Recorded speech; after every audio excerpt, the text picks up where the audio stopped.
은혜와 사랑의 아버지 하나님 참 감사합니다. 오늘도 주님을 사랑하고 주님께 경배키를 원하는 주님의 귀한 자녀들을 모아주시고 예배의 자리로 나가게 하시니 은혜를 진심으로 감사를 드립니다. 이 예배를 기뻐 받아주시고 우리의 심령 가운데 다시금 믿음의 확신이 있는 예배 될 수 있도록 은총을 더하여 주시옵소서. 예수님의 이름으로 기도하옵나이다. 아멘. 교동문 50번 시편 116편입니다. 여호와께서 내 음성과 내 간구를 들으심으로 내가 그를 사랑하는도다.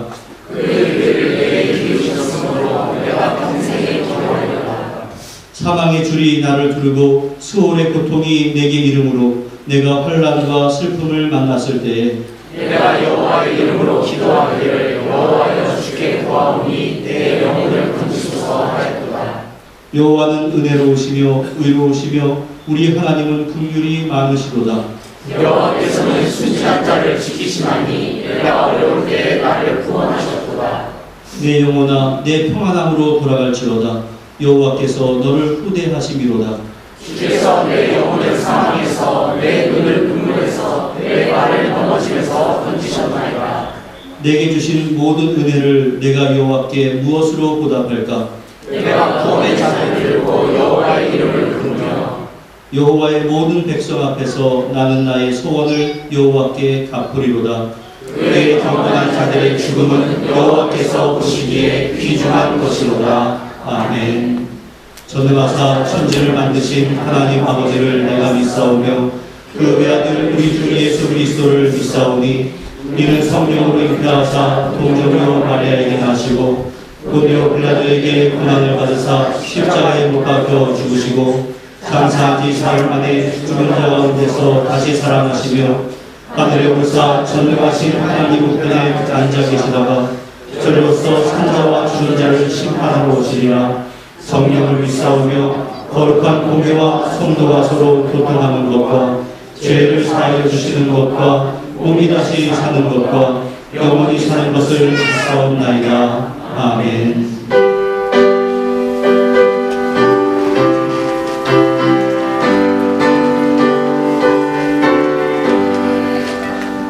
죄짐에 물린 사람은 나 주께 나오라. 주 말씀을 기다릴 때에 또 평안 얻으리. 의지하세 의지하세 주 의지하세. 구하시네 또 구하시네.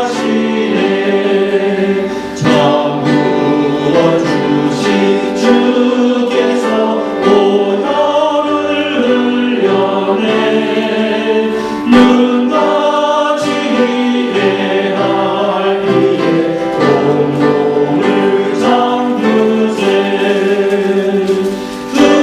의지하세 의지하세 주 의지하세. 구하시네 구하시네 또 구하시네. 길 대신 우리 구세주를 인도하시네. 너 지체 말고 믿음으로 상복을 받겠네. 의지하세 의지하세 주 의지하세. 구하시네 구하시네 또 구하시네. 온 성도 하나 되어서 영광길 걸으면 한없는 은혜 받아서 영원히 누리리. 의지하세 의지하세 주 의지하세. 구하시네 구하시네 또 구하시네.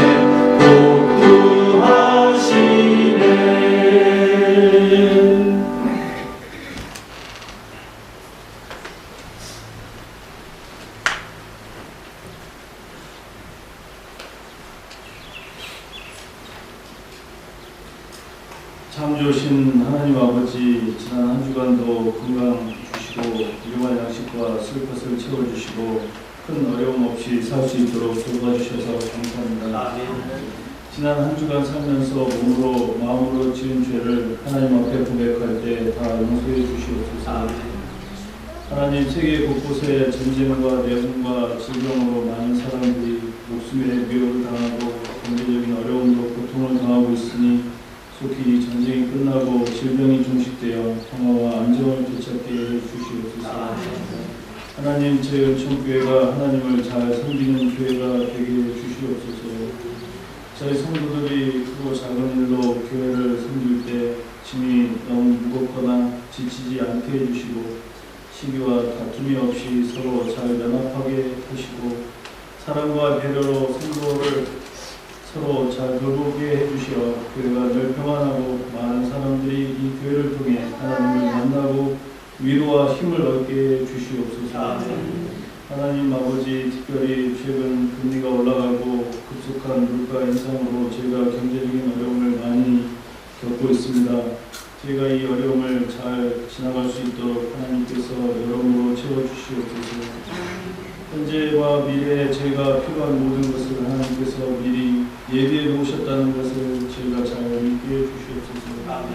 건강으로 어려움 당하는 성도들이 속히 회복되어 통풍에서 벗어나게 해주시고 사업과 직장과 진로의 문제로 어려움을 당하는 성도들에게 순탄한 길을 열어주시어 아울러 번성하게 하여 주시옵소서. 우리의 자녀들이 태어나고 커갈 때 건강하게 해주시고 하나님을 배우고 경험하며 자라나게 도와주시옵소서. 이 시간 하나님께 예배드릴 때 저희 마음을 다하여 예배드리게 하시고 저희의 기도를 응답하시며 하나님의 말씀을 들음으로 제 삶이 차츰차츰 변화되게 해주시옵소서. 예수님 이름으로 기도드립니다.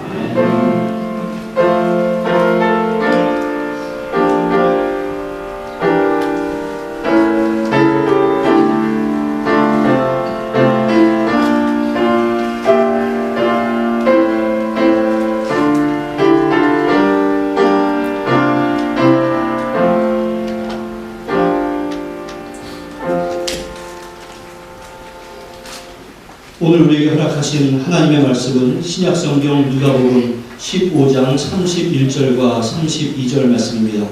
신약성경 누가복음 15장 31절, 32절 말씀입니다. 우리가 한 목소리로 함께 읽겠습니다. 아버지가 이르되 예 너는 항상 나와 함께 있으니 내 것이 다 내 것이로되 이 내 동생은 죽었다가 살아났으며 내가 잃었다가 얻었기로 우리가 즐거워하고 기뻐하는 것이 마땅하다 하니라. 아멘. 이 시간에 남성 중창으로 함께 찬양하겠습니다.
아멘. 박수로 함께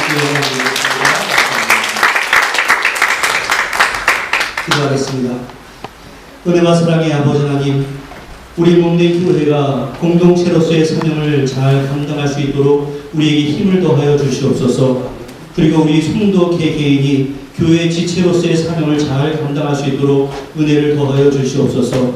그래서 우리가 개별적으로 그리고 함께 공동체적으로 하나님의 귀한 교회를 세워나가는 귀한 무리들 될 수 있도록 은혜를 더하여 주시옵소서. 오늘 우리가 말씀 가운데 주께서 교훈하시고 또 위로하시고 깨달음을 주실 때에 그 말씀의 힘을 가지고 한 주간을 살아갈 수 있도록 주여 오늘도 함께하여 주옵소서. 예수님의 이름으로 기도하옵나이다. 아멘. 작년 말에 마태복음 10장을 강해하면서 예수님께서 제자들을 세우시고 그 제자들에게 권세를 주셨다라고 말씀을 드린 바가 있습니다. 그런데 당시에 제가 그러한 사도들의 권세와 더불어서 더 강조를 했던 것은 우리가 하나님의 자녀로서 받은 권세가 얼마나 큰 것이었는가라는 그것이었습니다. 그러면서 지난 12월 말에는 하나님의 자녀가 받은 특별한 권세들이 무엇이 있는지, 그리고 그러한 권세에 대해서 우리가 어떠한 확신을 가져야 하는가에 대해서 매주 수요일마다 말씀을 드린 바가 있습니다.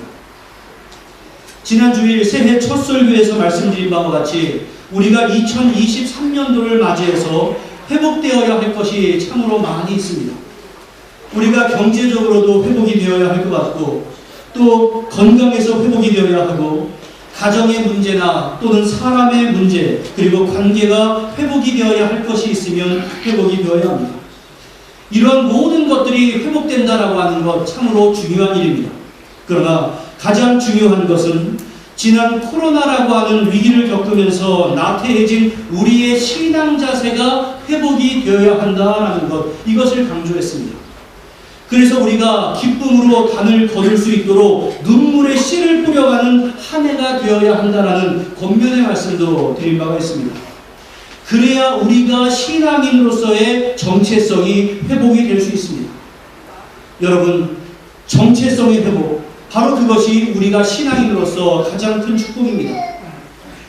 그런데 우리가 누릴 수 있는 가장 큰 축복인 신앙인의 정체성이 무엇인지를 아십니까? 그것은 바로 우리가 하나님의 자녀다라고 하는 정체성입니다. 요한복음 1장 12절에서 주님은 영접하는 자, 곧 그 이름을 믿는 자들에게는 하나님의 자녀가 되는 권세를 주셨으니 라고 말씀을 해주셨습니다. 어떠한 권세를 주셨습니까? 하나님의 자녀가 되는 권세를 주셨다라고 말씀을 합니다. 여러분, 권세라고 하는 것은 좋은 것입니까? 나쁜 것입니까? 세상에서 권세를 나쁜 곳에 사용하는 사람들이 하도 많아서 때로는 그 권세가 부정적인 느낌이 들 때도 있지만, 사실 권세는 우리에게 얼마나 큰 힘을 주는지 모릅니다. 세상의 권세도 사람에게 크나큰 힘을 허락해 주는데, 하나님의 자녀라고 하는 권세가 우리 성도들에게 얼마나 크나큰 힘을 주겠습니까? 우리는 하나님의 자녀로서 하나님을 자유롭게 만날 수 있는 권세가 생겼습니다. 세상의 대통령이든 왕이든 또한 세계 최고의 부자든 그 위치가 언제나 삼엄한 경호 가운데 있는 사람이라 할지라도 자녀는 그 사람들을 언제나 만날 수 있습니다. 죄로 말미암아 하나님과 원수가 되어서 하나님을 대면할 수조차 없었던 우리 인생이 예수 그리스도의 속죄의 은혜로 말미암아 하나님의 자녀가 되어서 하나님을 언제든지 자유롭게 만날 수 있는 존재가 되었다라고 하는 것, 이것이 얼마나 크고 놀라운 권세인지 모릅니다. 그런데 여러분들, 우리가 하나님을 만나기만 하면 무슨 소용이 있겠습니까? 그 하나님과 자유로운 소통을 해야 마땅하지 않겠습니까? 하나님의 자녀인 우리는 아버지이신 하나님과 자유로운 대화를 할 수 있는 놀라운 특권이 있습니다. 그 아버지 하나님을 만날 때 무슨 결제 서류를 가지고 나아갈 필요가 없습니다. 우리가 하나님께 나가기만 하면 자유롭게 아버지인 하나님과 대화를 할 수 있고, 또 하나님은 우리를 집중해서 경청을 해주십니다. 내가 하나님과 대화를 할 수 있고 그 하나님께서 나에게 경청해 주시는 것, 이것만큼 놀라운 권세가 어디에 있겠습니까? 또한 아버지이신 하나님은 우리를 인도하십니다. 우리는 다 양 같아서 각기 제 길로 가지만 하나님은 우리를 인도해 주시되 가장 좋은 곳으로 인도해 주시고, 내가 사망의 음침한 골짜기로 간다 할지라도 하나님이 가장 좋은 곳으로 이끄신다라고 하는 것을 내 심령 가운데 믿는 것, 바로 그것이 신자들이 가질 수 있는 믿음입니다. 그런데 우리를 인도하실 뿐만이 아니라 우리를 지켜 보호해 주십니다.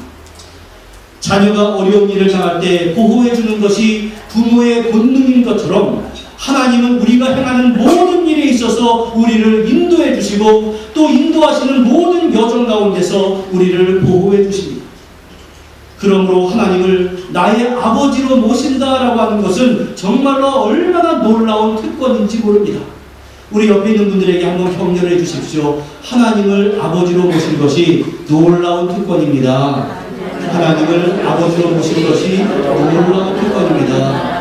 사랑하는 성도 여러분, 올 한 해 그 특권을 절대로 잊지 않고 살아갈 수 있기를 주님의 이름으로 간절히 축원합니다. 그런데 여기서 또 바로 이 시점에서 우리가 깊이 생각을 해봐야 할 것이 있습니다. 우리에게 주어진 하나님의 자녀로서의 이 놀라운 특권과 이 특혜를 내가 진정으로 누리면서 살아가고 있는가, 바로 이러한 문제입니다. 전능자이신 하나님을 자유롭게 만나서 대화하고 필요에 따라서 그 하나님께 부탁을 할 수 있고 그 하나님께서 나를 보호하면서 인도해 주시는데 나에게 걱정할 일이 무엇이 있겠습니까? 그러한 하나님만 생각하면 우리는 걱정할 일이 아무것도 없습니다. 하지만 여러분, 솔직하게 우리의 현실을 보시기를 바랍니다. 우리는 시시각각으로 걱정하고 근심하며 때로는 좌절해서 포기하고 싶을 때가 얼마나 많이 있는지 모릅니다. 그 이유가 무엇이겠습니까? 우리가 하나님의 자녀임은 분명한데 그 하나님의 자녀로서의 권세를 내가 다 누리지 못하기 때문에 그렇습니다. 아니, 근본적으로 하나님의 자녀의 권세가 얼마나 크고 놀라운 것인가에 대해서 내가 인식을 하지 못하기도 하고, 내가 하나님의 자녀라고 하는 그 놀라운 사실을 잊고 살 때가 참으로 많이 있습니다. 바로 이러한 우리들의 모습을 보면서 하나님께서 얼마나 답답하겠습니까? 내가 너에게 준 권세가 얼마나 크고 놀라운데 그 권세를 사용하지도 못한 채 낙심하고 걱정하며 살아가느냐? 걱정하지 말아라. 나는 너의 하나님이고 너의 아버지다 라고 하는 그 외침을 우리에게 계속해서 주고 계십니다. 우리 모두가 회복되어야 할 개별적인 사안들이 참으로 많이 있겠지만 가장 근본적인 것은 내가 하나님의 자녀다라고 하는 그 정체성을 회복하는 것이 가장 급선무입니다. 왜냐하면 그것이 우리의 모든 문제를 해결하는 마스터키의 역할을 하기 때문에 그렇습니다. 오늘 본문의 말씀은 바로 그러한 아들의 권세를 회복한 한 사람의 이야기의 맨 마지막에 결론의 부분입니다. 너무나 잘 알고 있는 탕자의 비유이기 때문에 전체를 다 읽지는 않았습니다. 탕자의 비유는 말 그대로 실제적으로 있었던 일이 아니라 예수님께서 말씀해 주신 비유입니다. 특별히 오늘 본문이 속해 있는 누가복음 15장에는 양 100마리 가운데 잃어버린 한 마리의 양을 찾아서 떠나가는 그 목자의 비유, 또한 10드라크마 가운데 잃어버린 한 드라크마를 찾아가는 한 여인의 비유와 함께 잃어버린 아들을 찾는 아버지의 비유가 나와 있어서 15장 전체가 잃어버린 것을 다시 찾는 것을 주제로 하고 있습니다. 우리 하나님께서 잃어버린 자들을 찾는 것을 얼마나 기뻐하시는지, 그리고 하나님께서 우리 신자가 잃어버린 정체성을 회복하는 것을 얼마나 중요하게 여기시는지 그것을 강조해주는 말씀이 이 말씀 15장 전체에 다 기록이 되어 있습니다. 어느 부잣집에 둘째 아들이 있었습니다. 그는 모든 삶에 부족함이 없었습니다. 그런데 어떤 이유인지 설명이 되어 있지는 않지만 그 아들이 어느 날 아버지를 찾아가서 말합니다. 아버지의 재산 가운데 저에게 상속할 것이 있으면 미리 주십시오. 이제 뒤에 진행되는 이야기를 보면 아버지의 간섭을 받지 않고 자기 마음대로 살고 싶은 그러한 영적인 또 삶적인 충동이 있었던 것 같습니다. 신명기 21장 17절에는 재산 상속할 때 장자에게는 전 재산의 3분의 1을 그리고 차자에게는 3분의 1을 나눠줄 것을 규정하고 있습니다. 다만 재산의 상속은 아버지의 임종이 임박할 때 행해지는 것이 일반적인 관습이었습니다. 따라서 지금 아버지가 건강한데 자신의 상속분을 주십시오라고 요구하는 것은 아버지에 대해서 크나큰 결례를 행하는 것이었습니다. 다만 아버지의 판단에 따라서 그것을 미리 줄 수도 있었습니다.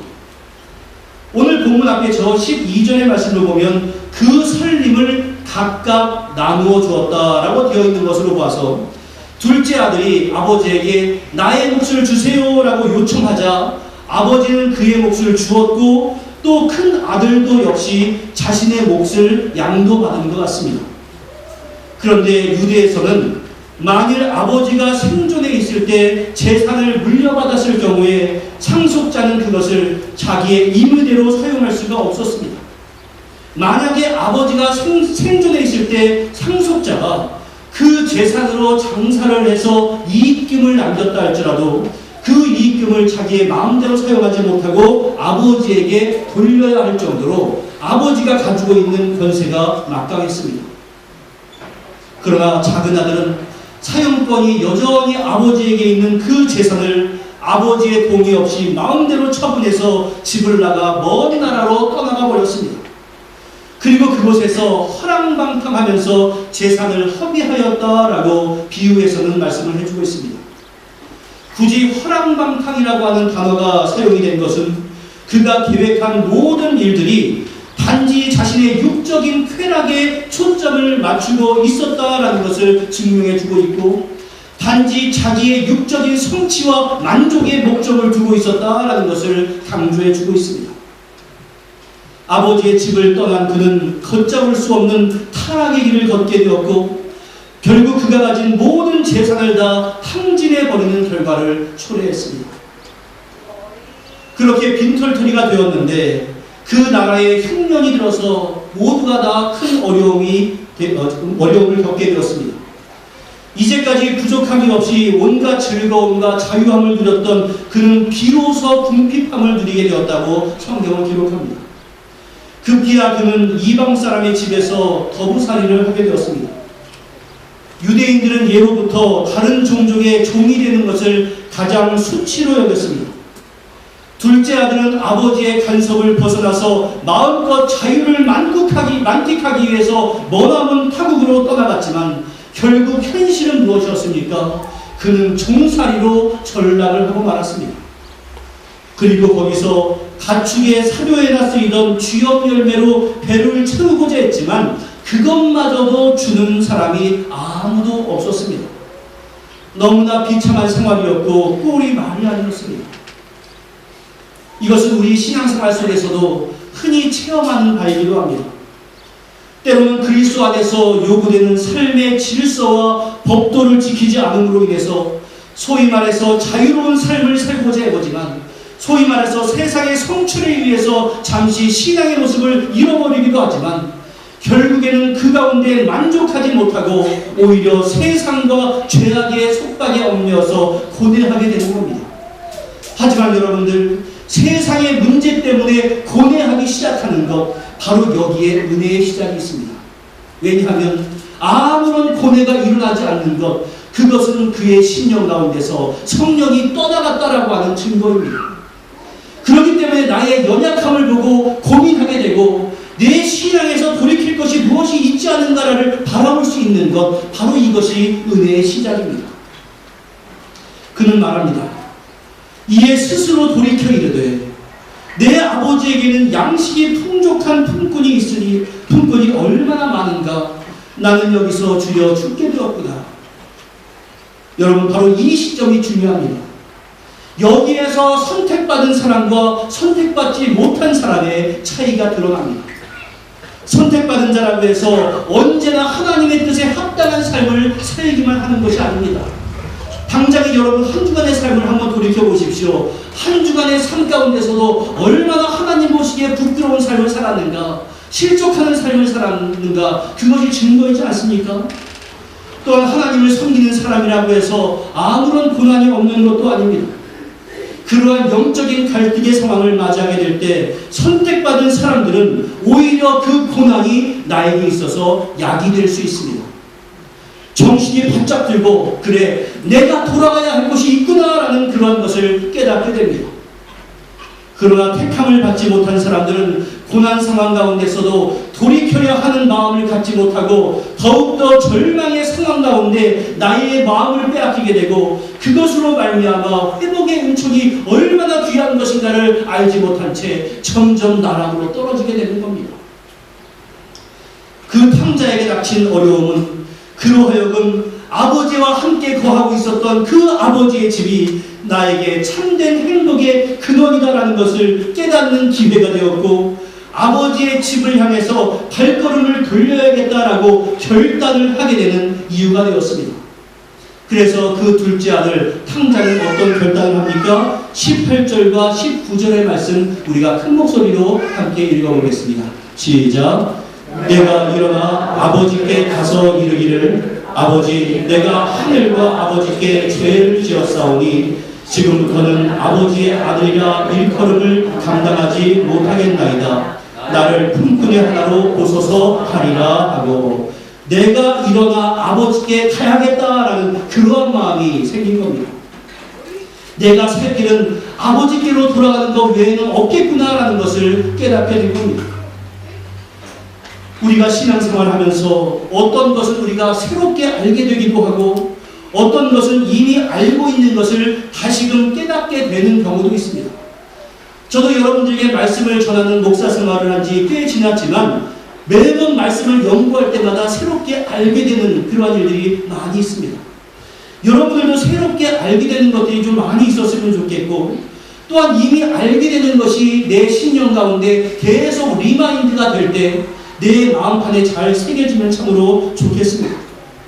그것은 말씀을 통해서 그렇게 되기도 하고 시시각각으로 성령 하나님께서 내 신령 가운데 깨닫게 해주시기 때문에 그렇게 되기도 합니다. 그러한 깨달음이 있을 때 우리에게 필요한 것이 무엇입니까? 이거구나 라고 생각만 하는 것이 아니라 깨달은 것을 행동으로 옮기는 것, 바로 여기에 신앙생활의 핵심이 있습니다.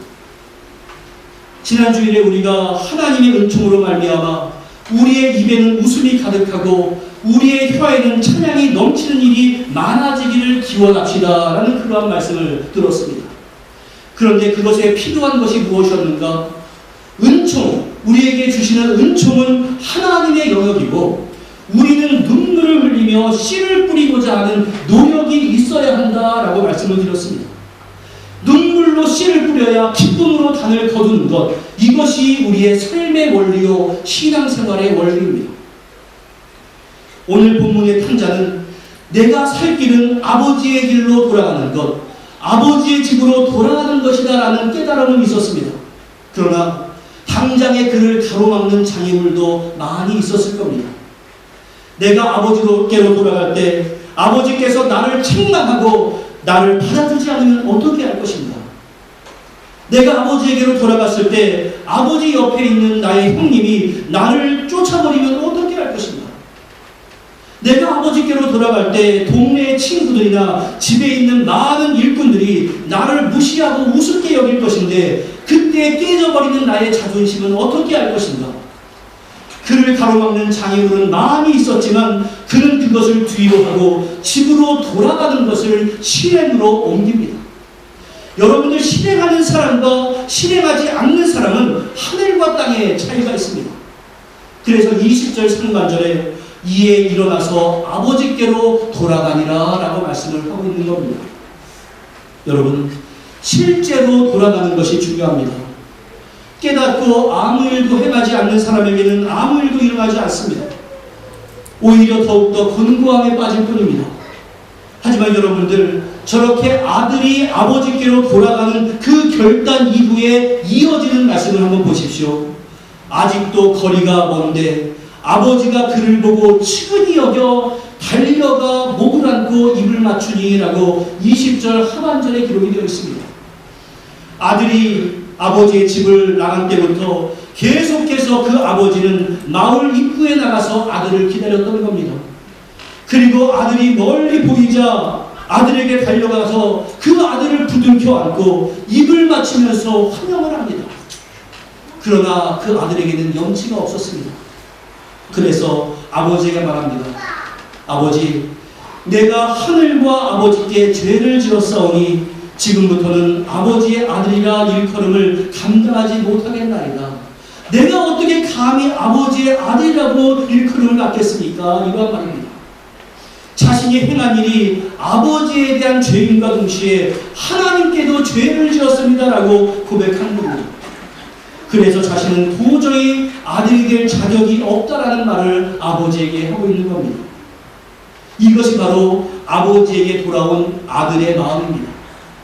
그리고 또한 우리가 하나님 앞에 기도하며 참배할 때 가져야 하는 마음가짐입니다.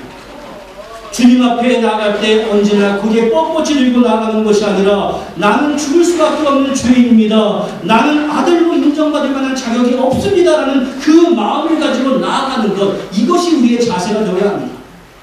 그러나 아버지의 마음은 그렇지 않습니다. 아버지는 돌아오는 아들을 언제나 받아줄 준비가 되어 있습니다. 그래서 아버지는 종들에게 명령합니다. 제일 좋은 옷을 되어다 이 아들에게 입히고 손에 가락지를 끼우고 발에 신을 신기라. 그리고 살찐 송아지를 끌어다가 잔치를 베풀자. 우리가 먹고 즐기자라고 명령을 합니다. 아들을 상징하는 좋은 옷과 신발, 상속자를 상징하는 가락지를 아들에게 준비해 줍니다. 모두가 다 아들의 모든 권세를 회복시키겠다라고 하는 상징적인 행위였습니다. 그리고 가장 귀한 가축인 송아지를 잡아서 잔치를 베풉니다. 그러면서 사람들에게 선언합니다. 24절 말씀 우리 같이 읽겠습니다. 시작. 이 내 아들은 죽었다가 다시 살아났으며 내가 잃었다가 다시 얻었노라. 여러분들, 바로 이것이 하나님의 마음입니다. 그러자 모든 사람이 즐거워하였다라고 되어 있습니다. 여러분들, 얼마나 감격적인 장면입니까? 아버지와 아들과의 관계가 회복되는 순간입니다. 아들의 권세가 다시금 회복되는 순간입니다. 이 아들은 자기가 아버지의 아들로 회복되는 것은 꿈에도 생각하지 못했습니다. 그저 품꾼의 하나로 받아만 줘도 감지덕지한 일이라고 생각을 했습니다. 그러나 아버지는 그를 아들로 대우해 주었고 모든 권세를 회복시켜 주었습니다. 얼마나 감사하고 또한 감격을 했겠습니까? 제가 앞에서 소개한 누가복음 15장에 나오는 비유는 모두가 다 잔치로 끝을 냈습니다.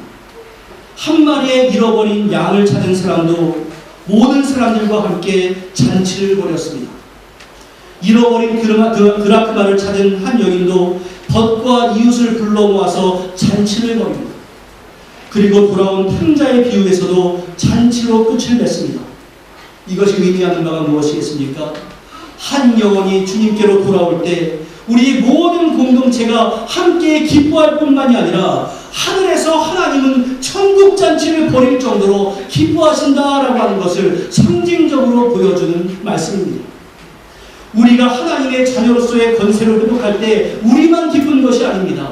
하나님도 잔치를 벌일 정도로 이제야 네가 너의 정체성이 무엇인지 알았느냐? 네가 아들의 권세가 얼마나 귀한 것인지를 알았느냐? 너의 그 모든 정체성이 회복되었으니 나도 얼마나 기쁜지 모른단다 라면서 잔치를 벌이시고 기뻐 뛰는 하나님의 모습이 여러분들 가정이 되십니까? 자식이 돌아올 때 기뻐하는 아버지를 목격한 아들의 삶은 어떠했겠습니까? 그 이후로는 날마다 감격의 삶을 살았을 것이고 아버지를 만나는 것이 더 이상 두려움이 아니라 감사요 즐거움이었을 겁니다. 이 모든 것이 회복의 결단을 한 아들이 누리는 것이었습니다.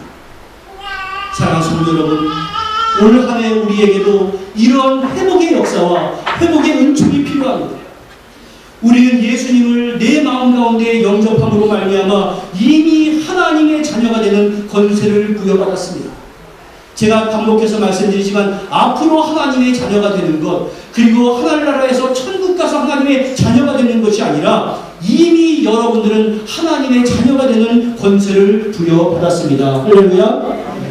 그러나 그 권세가 얼마나 위대한 것인지 실감하지 못하고 내가 받은 구원의 감격은 무뎌지고 둘째 아들이 세상을 사모하고 나아갔던 것처럼 당장에 세상에서 잘되는 사람들만을 부러워하고 세상의 즐거움을 더 추구하면서 우리가 살고 있지는 않습니까?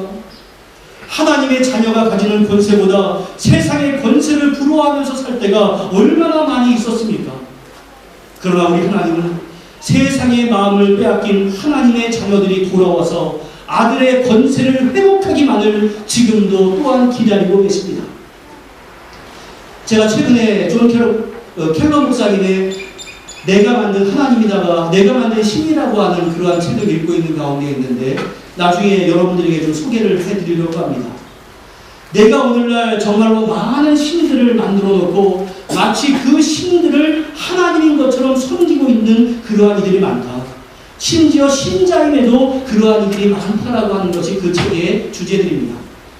우리는 얼마나 많은 신들을 만들어 놓고도 하나님을 섬기고 있다라고 말을 하는지 여러분들 그 신들에게 빼앗겼던 그 탕자의 마음을 회복해서 우리가 하나님께로 돌이키는 것 이것이 바로 자녀로서의 권세를 회복하는 방법입니다. 여러분들 내가 모든 것을 다 잃어버리고 고통을 당해야 한 이후에야 돌이킬 만한 그런 이유가 없습니다. 마치 집 나간 탕자가 지금이 닥치고 궁핍하게 되니까 정신을 차린 것처럼 우리도 환난을 겪고 고통을 당하고 나서야 정신 차리고 하나님 아버지의 품으로 돌아올 수 있다는 그러한 것을 가르치기 위해서 이 비유를 주셨겠습니까? 그렇지 않습니다. 물론 하나님은 징계를 통해서 아버지의 품으로 돌아오게 하실 수도 있습니다. 그러나 우리가 하나님을 떠나지 않고 하나님의 자녀로서의 권세를 계속해서 지켜나갈 수 있다면 그것은 더 얼마나 크나큰 복이겠습니까? 집을 나간 아들이 돌아오자 아버지가 잔치를 벌여준 것에 대해서 크나큰 불평을 합니다. 큰아들은 내가 여러 해 아버지를 섬겨 명을 어김이 없거늘 내게는 염소 새끼라도 주어서 나와 내 벗으로 즐기게 하신 일이 있었습니까 아버지? 아버지의 살림을 창녀들과 함께 삼켜버린 이 아들이 돌아와서 이렇게 살찐 송아지를 잡으니 도대체 이게 어떻게 된 일입니까? 라고 하면서 아버지와 계속해서 함께 있었던 아들이 불평을 합니다. 뿔이 나도 아주 단단히 뿔이 난 것 같습니다. 그때 아버지의 답이 무엇이었는가 한번 보십시오. 31절 32절 같이 읽겠습니다. 시작.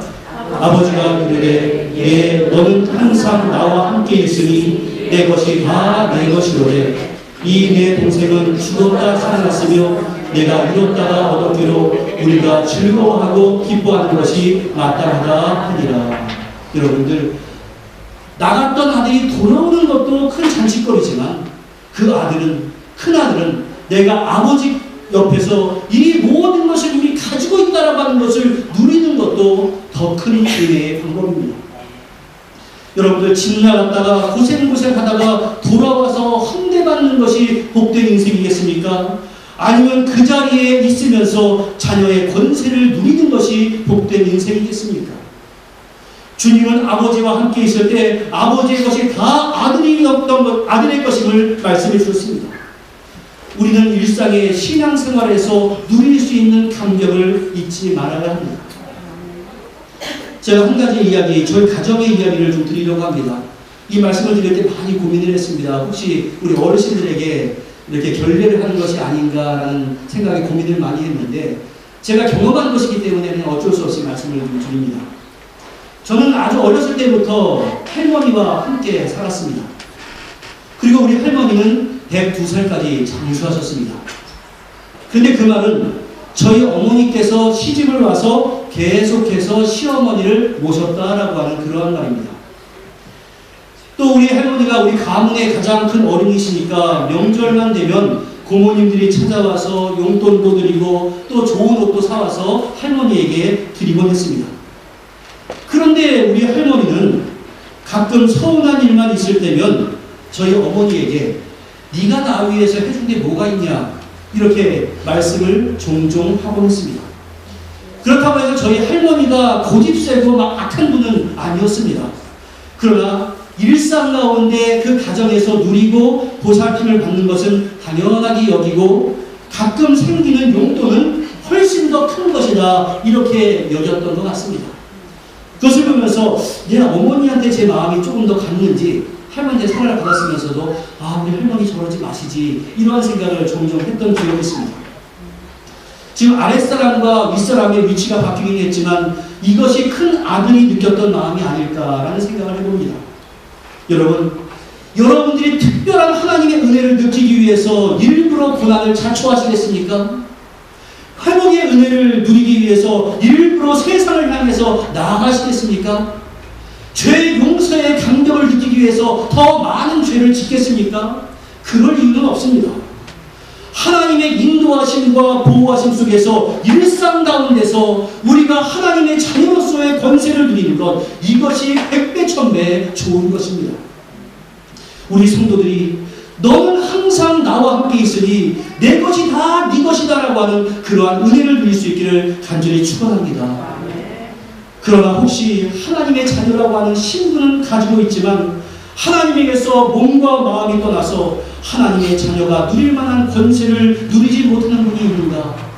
구원의 감격이 사라지고 예배와 기도를 통해서도 하나님을 만나지 못하고 세상이 하나님보다 더 크게 느껴진다면 2023년도에는 마음을 돌이켜서 다시금 오직 하나님께만 집중할 수 있는 한 해가 될 수 있기를 바랍니다. 그럴 때 하나님은 기뻐하시며 돌아온 이들을 위해서 천국잔치를 베풀어 주실 것입니다. 바라기는 이러한 자녀됨이 회복되는 올 한 해가 될 수 있기를 바랍니다. 그러기 위해서는 지금 내가 서 있는 위치가 어디에 있는가를 살펴보고 내가 과연 하나님의 자녀로서 있어야 할 곳에 있는가, 엉뚱한 곳에 있는가 생각해 볼 수 있기를 바랍니다.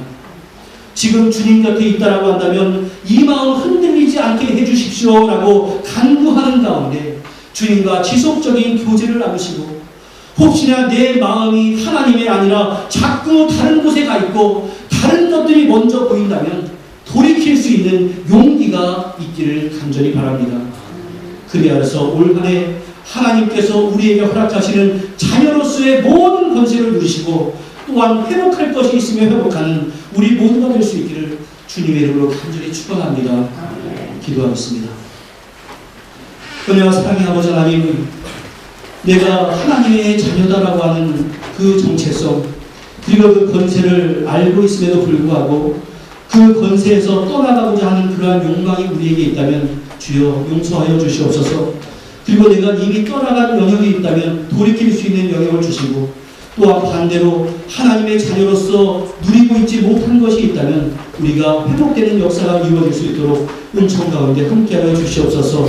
우리가 과거에 어그러지고 깨졌던 것이 있고 잘못된 신앙의 습관들이 있었다면 용서해 주시고 우리가 진정으로 주 앞에 자녀됨의 은총을 누려나가는 올 한 해가 될 수 있도록 주여 동행하여 주시옵소서. 예수님의 이름으로 기도하옵나이다. 아멘.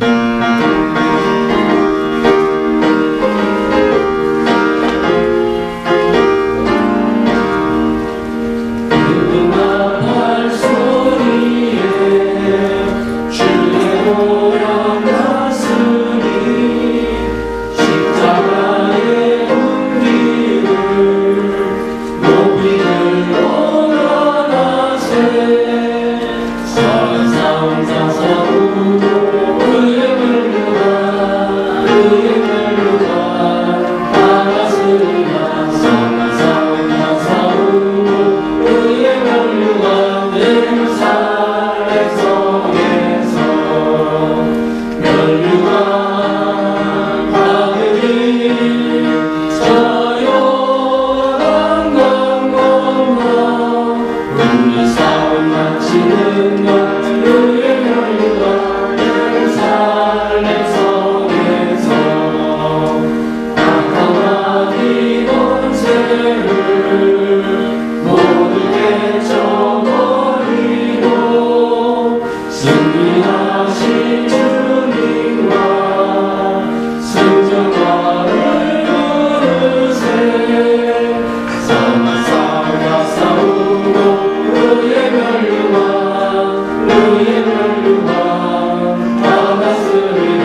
용산을 얻는 이세 선한 삶과 싸우고 주의 면류관 주의 면류관 받았으리라 선한 삶과 싸우고 주의 면류관 예루살렘 성에서 면류관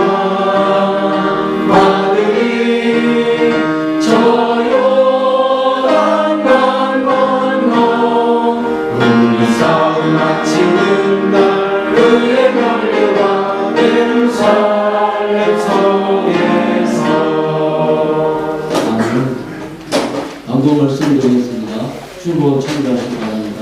오늘 처음 오신 분이나 연청교회 방문하신 모든 분께 주님의 이름으로 환영합니다. 또 마음을 정하시는 대로 등등심을 감사하겠습니다. 또한 2023년도 기도 요청카드를 작성하셔서 제출해 주시기 바랍니다. 또한 2023년도 축복의 말씀을 받지 못한 가정은 분계실에서 받아가시기 바랍니다. 또한 신년 축복 신방을 원하시는 가정은 담임 목사님께 연락해 주시고 일정을 잡아주시기 바랍니다. 또한 청소년 포스터가 1월 17일 화요일부터 20일 금요일 기간이 있습니다. 우리 청소년에 맡기게 해주시기 바랍니다. 또 1월 행사안을 보시면 1월 26주일은 설날 야외 예배로 우리 코넬 파크에서 예배드립니다. 또한 광고 한 가지 추가하겠습니다. 사태 구입된 자여 잠시 의논할 일이 있습니다. 우리 김청철 장로님과 이상훈 장로님, 윤현희 집사님, 임재지 장님께서는 예배를 마치고 잠시 예배당 뒤편에서 잠시 모여주시기 바랍니다. 이상입니다.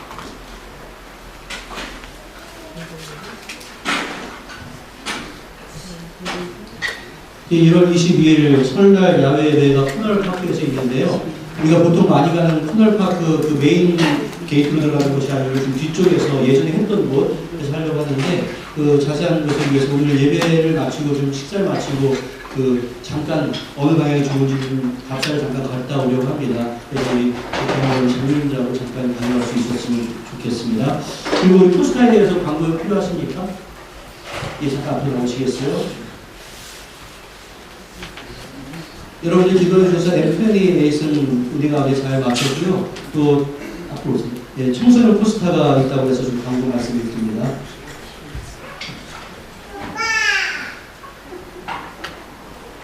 네, 앰플리 위해서 기도해 주신 분 너무 감사드립니다. 잘 마쳤고요. 이번 청소년 포스터, 뉴스 포스터가 17일서부터 20일까지 있을 건데 북섬 레지스트레이션 그 등록비가 220불이 그 디스카운트된 얼리버드 가격이거든요. 좀 일찍 등록하는 거. 근데 그게 오늘까지입니다. 그래서 이제 곧 시작하기 때문에 오늘까지가 디스카운트 가격이라 지금 알려드립니다. 그 뒤로는 240불로 20불을 조금 더 내게 됩니다. 그래서 많이 신청 도와주시고 또한 어디 가서 신청해야 되고 어떻게 신청해야 되는 그 자세한 내용은 중고등학생 그 학부방에 링크 올려드리고 그 정보 다시 또 한번 글로 볼 수 있게 올려드리겠습니다. 많은 관심 부탁드리고 등록하고 참여하시는 학생들 있다면 많이 보내주시고 기도도 많이 부탁드립니다. 감사합니다.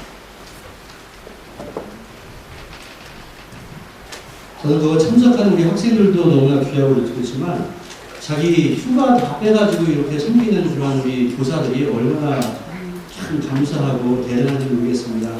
때로는 목사들보다 훨씬 더 믿음이 좋다라는 그런 생각도 해보는데요. 이 시간 주문도 우리 선생님들한테 박수 좀 한번 드리겠습니다.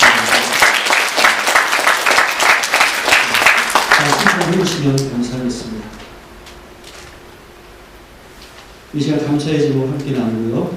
범사에 감사드립니다. 범사에 감사드립니다. 지난 한 주간 주님께서 지켜주신 은혜 감사합니다. 이러한 감사의 제목이 있었고 이번 주 중에 생일자가 두 분이 계십니다. 우리 김은미 집사님이 1월 11일 생일이시고요. 우리 조희서 청년이 1월 14일이 생일입니다. 다 같이 박수로 축하하겠습니다. 감사합니다. 은혜와 사랑의 아버지 하나님, 이 시간 주 앞에 귀한 예배를 드리고 또한 귀한 예물을 바쳐드립니다. 이 물질을 통해서 교회가 든든히 세워지고 선교에 도움이 되고 그리고 우리 자녀들이 잘 교육받는 그러한 이바지가 될 수 있도록 은총 가운데 함께해 주시고 드리는 손길마다 복에 복을 더해 주시고 은총을 더해 주셔서 경제적으로 하나님께서 허락하시는 귀한 물질의 많은 축복을 받을 수 있도록 은혜 가운데 역사하여 주시옵소서. 이 모든 말씀 예수님의 이름으로 기도하옵나이다. 아멘. 이 자리에서 일어나셔서 주변에 있는 분과 인사하겠습니다. 반갑습니다. 사랑합니다. 축복합니다. 사랑합니다. 축복합니다. 평안하셨습니까? 우리 지난주부터 불렀던 우리 믿음이 필요해라는 찬양인데 반복해서 불러보면 또 잘 입에 붙을 겁니다. 저도 오늘 아침에 3번 연습하고 왔어요. 함께 참여하겠습니다.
승리하는 한 주간 되시기를 바랍니다. 축복하시기를 바랍니다. 믿음이 이깁니다. 기도하겠습니다.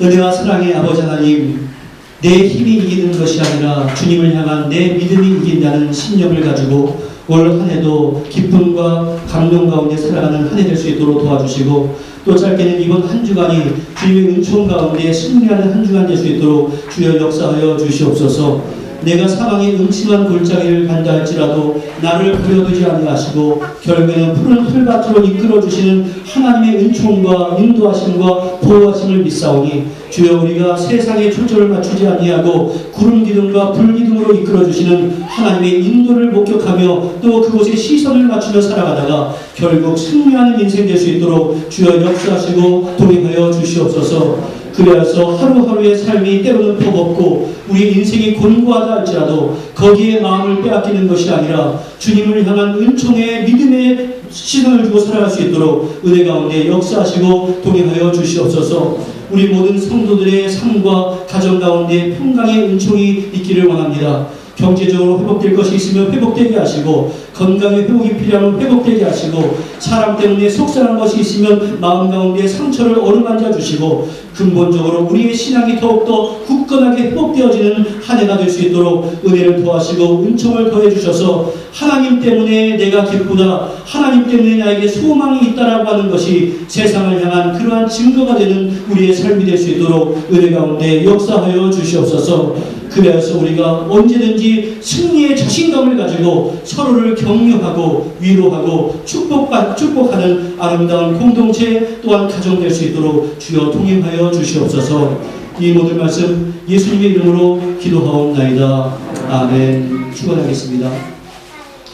이제는 우리 주 예수 그리스도의 무한하신 은혜와 성부 하나님의 극진하신 사랑하심과 성령님의 교통하심이 자녀의 권세가 얼마나 귀한 것인가를 다시금 깨닫고, 자녀의 권세를 굳건하게 회복하기로 다짐하는 주님의 귀한 백성들 위해, 가족과 권속들 위해, 사랑하는 조국 대한민국과 뉴질랜드 위해 이제로부터 영원토록 함께 있을지어다.